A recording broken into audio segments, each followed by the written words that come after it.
નહીં, રાજકોટમાં વરસેલા ધોધમાર કમોસમી વરસાદથી નુકસાની અપાર થઈ છે।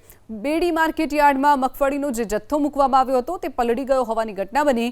અચાનક વરસેલા કમોસમી વરસાદથી છાપરા નીચે રાખેલો મગફળીનો જે જથ્થો હતો વરસાદી પાણીમાં તણાતો જોવા મળ્યો છે। જે દ્રશ્યો આપ જોઈ રહ્યા છો રાજકોટના છે। માર્કેટિંગ યાર્ડના ખેડૂતો પાસેથી ખરીદેલી 150 ગુણી મગફળી જે પતરાના શેડ નીચે રાખવામાં આવી હતી, જે વરસાદી પાણીમાં તણાતી હોય તેવો વિડીયો સોશિયલ મીડિયામાં વાયરલ થયો છે। લોધિકા અને આસપાસના ગ્રામ્ય વિસ્તારમાં પણ માવઠું પડતા બાગાયતી પાકોને નુકસાન થયું છે। તો કોટડા સાંગાણી તાલુકાના ગ્રામ્ય વિસ્તારમાં પણ કમોસમી વરસાદ વરસ્યો। કમોસમી વરસાદથી પાકને બચાવવા માટે ખેડૂતો પણ તાલપત્રીથી ઢાંકતા અને દોડધામ કરતા નજરે પડ્યા છે। ખેડૂતો પાસેથી ખરીદેલી 150 ગુણી મગફળી જે પતરાના શેડ નીચે રાખવામાં આવી હતી, જે વરસાદી પાણીમાં તણાતી હોય તેવો વિડીયો સોશિયલ મીડિયામાં વાયરલ થયો છે।